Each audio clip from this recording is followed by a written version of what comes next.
मुसळधार पावसातही मराठा आंदोलक आझाद मैदानावर बसून आहेत। भर पावसात भिजत आंदोलनाला पाठिंबा मराठा आंदोलक देत आहेत। आझाद मैदानावर सर्वत्र पाणी साचलंय, चिखल देखील मोठ्या प्रमाणात झालेला आहे। आझाद मैदानावर याचाच आढावा घेतला आमचे प्रतिनिधी कृष्णात पाटील यांनी। मुंबईत सुरू असलेल्या मुसळधार पावसाचा मोठा फटका मनोज जरांगे यांच्या आंदोलनात देखील बसलेला पाहायला मिळतोय।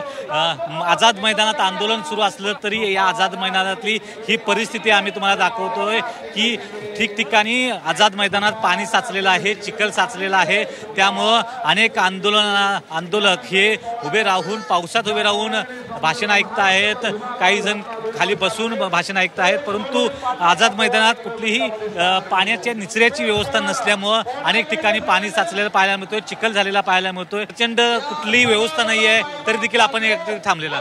हे जाणून बुजून केलेले मराठ्याचे हाल आहे। सरळ सरळ शासनाने याच्याकडे दुर्लक्ष केलं, जाणून बुजून मैदानाला उशीर केला, त्याच्यामुळे हे परिस्थिती आज झालेली आहे। याचं मैदान छोटं दिलं याला त्यांनी पावसासाठी वरून कव्हरिंग करायला पाहिजे होतं, जेणेकरून मराठ्याचे एवढे हाल झाले नसते। आज आम्ही छत्रपती संभाजीनगरवरून आलेलो आहे, पण सकाळपासून पावसात भिजू लागलो। सरकारने एवढं लक्षात घ्यावं, जेवढे मराठ्याचे हाल होतील त्याच्या डबल सरकारचे हार होतील। मराठ्यांना जेवढं सरकार सत्वेल आरक्षणासाठी त्याच्या तिप्पट मराठा याच्या सगट वसूल करेल। मराठा आता शांत बसणार नाही। ऊन वारा पाऊस मराठ्याला हरू शकत नाही। सरकार काय हरवणार हो?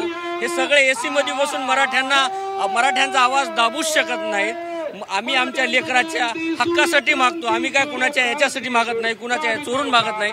आम्हाला जे आहे तेच मागतोय आम्ही। आमची मराठे काय आहेत हे जरा इतिहासात डोकावून पहा म्हणाव। मराठा मरेल पण हटणार नाही।